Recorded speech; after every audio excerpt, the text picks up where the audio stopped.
Bienvenue à tous dans notre série de 3 balados dédiés aux enjeux importants pour les femmes, présentés par la Coalition des femmes de l'Alberta.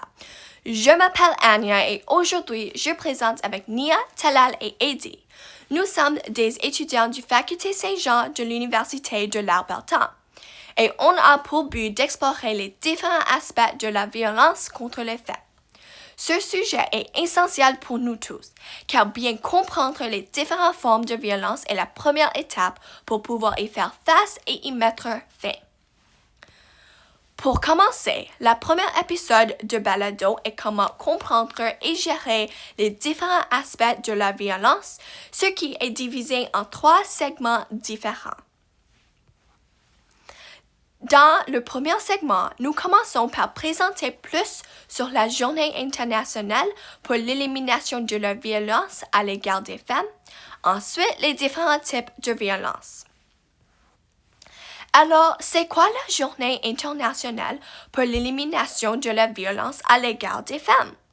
Bien, cette journée est observée chaque année le 25 novembre. Ce jour sensibilise à la violence faite aux femmes et encourage des actions efficaces pour y mettre fin. Pour ajouter, la violence contre les femmes est un problème mondial, c'est-à-dire une femme sur 3 subit des violences physiques ou sexuelles au cours de sa vie. La journée est importante pour prévenir la violence et soutenir les survivants en amplifiant leur voix. Alors, la violence se manifeste en une variété de formes. La violence peut être physique, émotionnelle, psychologique, sexuelle et même économique. Pour élaborer sur chaque type, nous commençons avec la violence physique qui inclut tout acte causant des blessures ou de la douleur physique. Quelques exemples incluent les coupures, les blessures ou même les étranglements.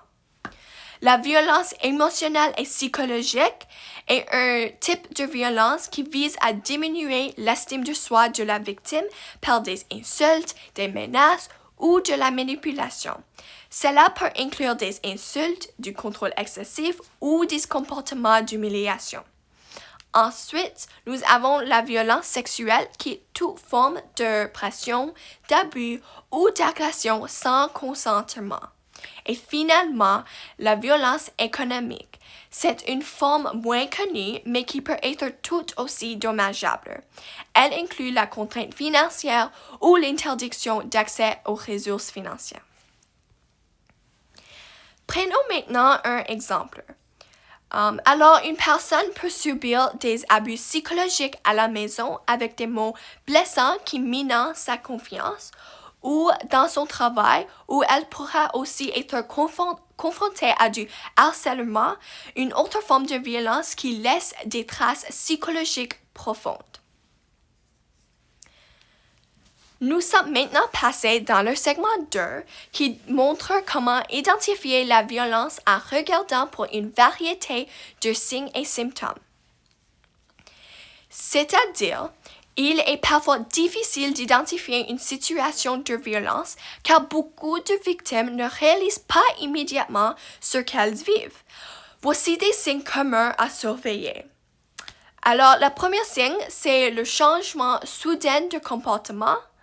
Ensuite, la perte de confiance en soi, un besoin excessif de validation, l'isolement accru, des blessures plus fréquentes et inexpliquées, et finalement, un évitement de certaines situations ou changements dans l'apparence. Les signes peuvent être subtils, mais ils sont importants pour identifier une situation de violence et pouvoir réagir. Ensuite, le segment 3 parle sur comment gérer la violence avec des conseils pratiques. C'est-à-dire, si vous ou quelqu'un de votre entourage est victime de violence, il est essentiel de savoir qu'il existe des moyens de sortir de ces situations. Quelques conseils pratiques pour les victimes incluent parler à une personne de confiance, préparer un sac de secours avec des affaires essentielles et n'hésitez pas à appeler des lignes d'urgence pour obtenir de l'aide. Ensuite, quelques conseils pratiques pour les témoins incluent écouter sans jugement, soyez là pour la victime, ne forcez pas la discussion si elle n'est pas prête et encouragez-la à demander de l'aide.